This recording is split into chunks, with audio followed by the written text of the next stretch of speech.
Kuna mito duniani yenyewe huenda, hutiririka, kisha hupita tu.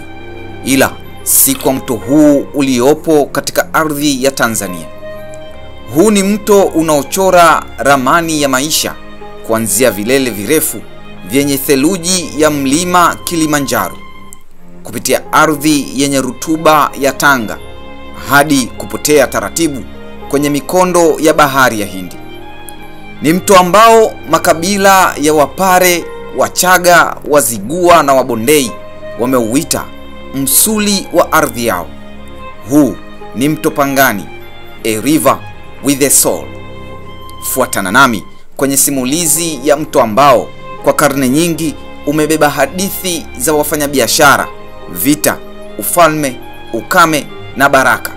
Karibu The Storyside.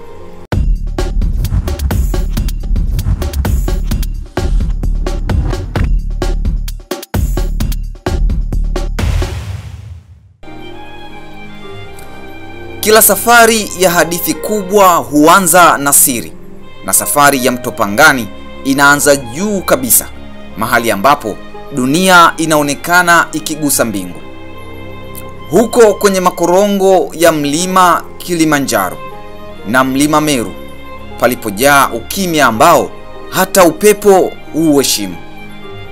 Katika mchana wenye jua hafifu, theluji za kilele cha Kilimanjaro hupokea miale ya mwanga kana kwamba ni hazina ya kale iliyowekwa juu ya dunia. Lakini ni usiku ndipo uchawi wake halisi huonekana. Baridi kali ikikumbatia mlima, theluji huanza kuyeyuka polepole kama machozi ya anga yanayoshuka ardhini kimya kimya. Maji hayo yanapita kwenye mianya ya mawe, yakikusanya baridi, nguvu na historia ya maelfu ya miaka.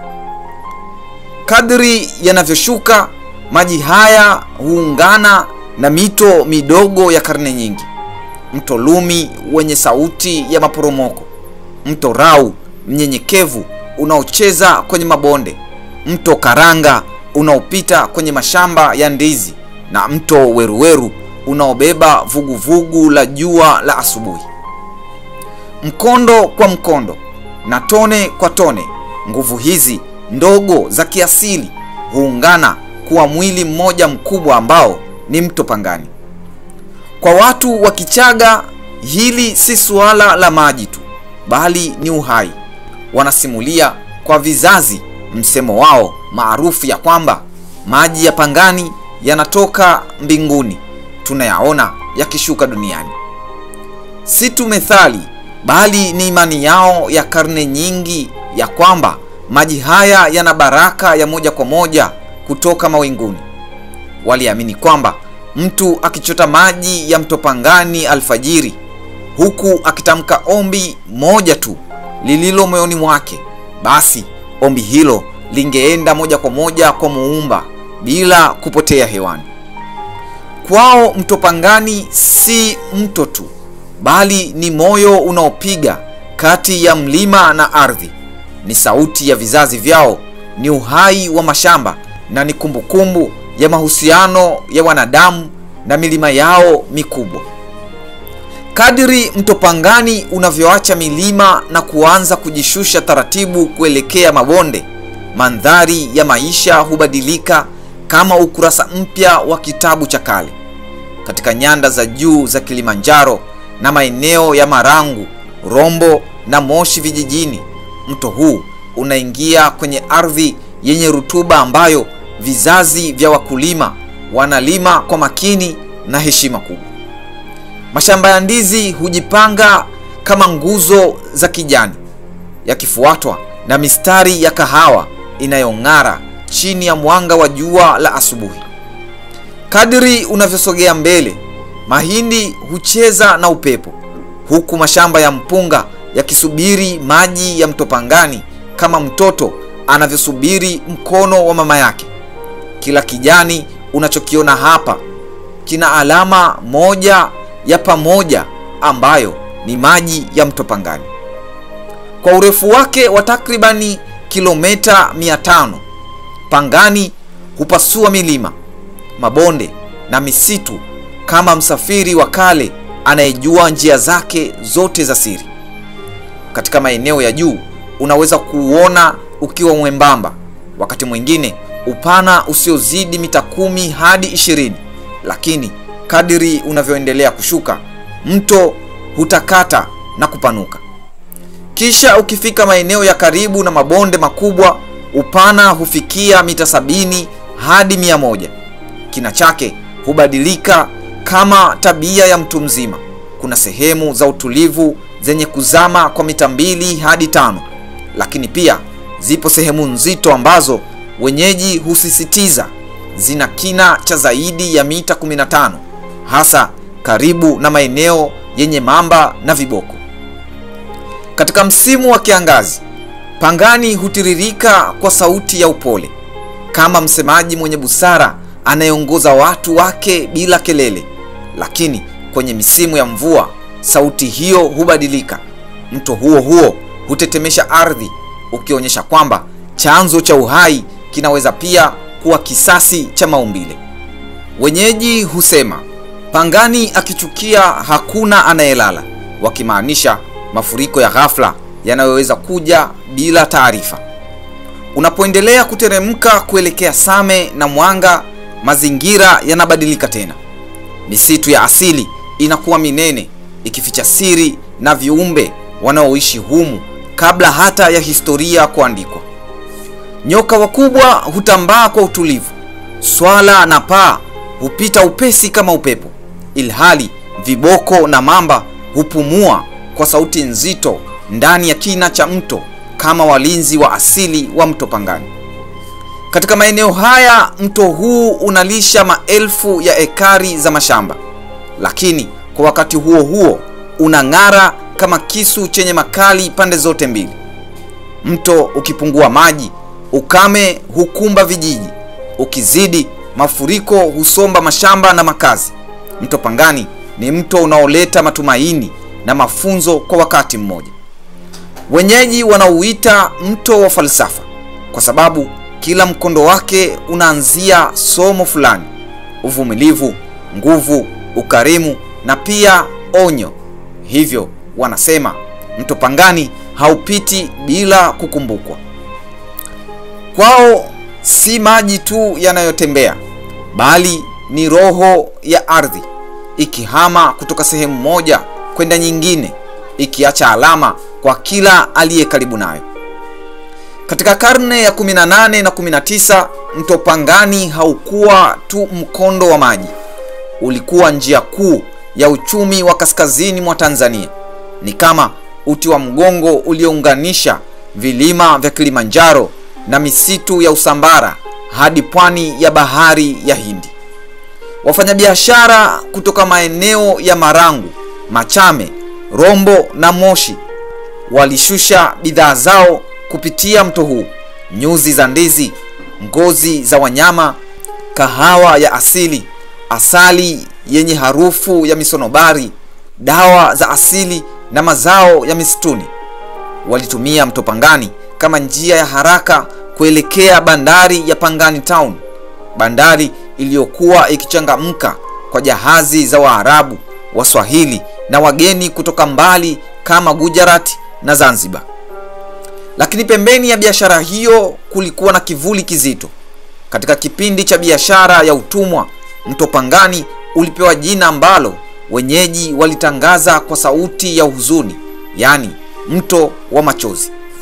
Safari ya mateka wengi ilipitia kwenye kingo hizi, wakiwa wamefungwa minyororo, wakisubiri kupelekwa pwani. Mto ambao leo unaonekana mzuri na mtulivu, wakati huo ulihifadhi kilio, hofu na ndoto zilizokatishwa. Wazee wa Pangani Town bado hukumbuka simulizi za mababu waliosema kuwa usiku upepo uliobeba harufu ya chumvi ulikuwa na sauti za waliopotea katika safari ya kifo kuelekea baharini. Ni sehemu ya historia ambayo haifutiki na ni ukweli mchungu uliopakwa juu ya uzuri wa mto huu maarufu. Ujio wa Wajerumani mwishoni mwa karne ya 19 uligeuza mto Pangani kuwa eneo la kimkakati kuliko ilivyowahi kutokea. Kwao kudhibiti mto kulimaanisha kudhibiti milima, ardhi na watu wa kaskazini.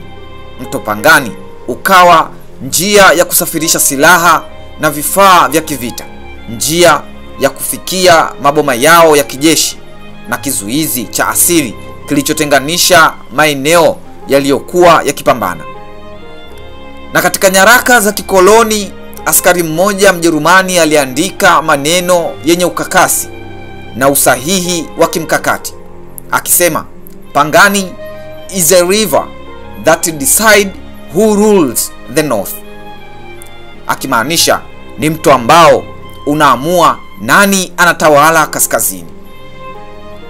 Inaelezwa kwamba wakati wa mapambano ya wakazi wa Usambara, Wachaga na Wapare dhidi ya jeshi la Wajerumani, mto Pangani ulikuwa mstari wa kuvuka, mstari ambao ulikuwa na maana ya maisha au umauti. Askari wa kikoloni walijipanga kando ya mto huu wakitumaini kwamba maji ya mto Pangani yangekuwa ulinzi wao, ilhali kwa wenyeji mto huu ulikuwa ushahidi wa mapambano yao ya uhuru ambao baadaye ungekuja kupatikana. Kwa muda mrefu maji yake yalishuhudia mikakati, usaliti, ushindi mdogo mdogo na hatimaye hadithi ambazo leo zinabaki kama kumbukumbu kwenye ardhi ya kaskazini.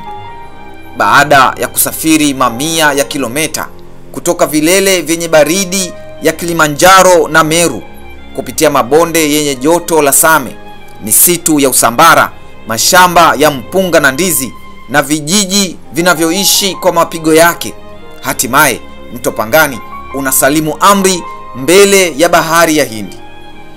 Katika Pangani town kuna mahali ambapo ardhi inanywea kimya kimya na dunia mbili hukutana, ambapo ni maji baridi ya mto na chumvi kali ya bahari. Ni kama mkutano wa vizazi viwili vinavyozungumza lugha tofauti lakini vinavyoelewana. Maji yanapoingia kwenye delta, kila kitu kinabadilika. Ulimwengu wa mto wa ndani uliokuwa na viboko, mamba wa bara na samaki wa mito unageuka taratibu kuwa ufalme wa baharini. Hapa ndipo unakutana na misitu minene ya mikoko ambayo mizizi yake imekita kama vidole vya kale vinavyoibeba ardhi. Kaa wanaokimbia kando ya tope wakificha siri za mawimbi, dagaa na samaki wa baharini wanaotembelea mto kutafuta chakula, ndege wa pwani wanaotua juu ya matawi kama wanapiga sahihi ya safari ndefu ya mto Pangani, na hata kobe na mamba ambao hupendelea maji tulivu ya delta ambako bahari na mto huishi kama ndugu wasioachana. Kila jioni jua linapozama nyuma ya misitu ya mikoko, maji ya mto Pangani huonekana kana kwamba yanapumua kwa mara ya mwisho kabla ya kuingia kwenye ulimwengu mpana wa bahari. Ni mwisho wa safari yake ndefu, lakini ni mwanzo wa safari mpya ya viumbe, mifumo ya ekolojia na maisha mapya yanayochipuka kwenye delta hii adimu. Mto Pangani si mkondo tu wa maji, ni kitabu cha historia kilicho wazi. Kila bonde, kila kijiji, kila tawi la mto lina hadithi ya msimu, safari, vita, huzuni, uzuri na uzima. Ni mto ambao umeishi zaidi ya falme, zaidi ya maboma, zaidi ya ukoloni, na unaendelea kuishi. Kwa wenyeji mto Pangani ni maisha, kwa watafiti ni hazina, kwa historia ni shahidi, na kwa msikilizaji wa simulizi hii ni safari ambayo haiishi. Je, unafahamu nini kuhusu mto Pangani? Tuambie maoni yako kwenye comment. The Storyside tunakusimulia kila hadithi za Afrika na dunia kwa namna isiyosahaulika. Ni mahali ambapo tunafanya historia haiishi, bali inaishi kupitia simulizi zetu.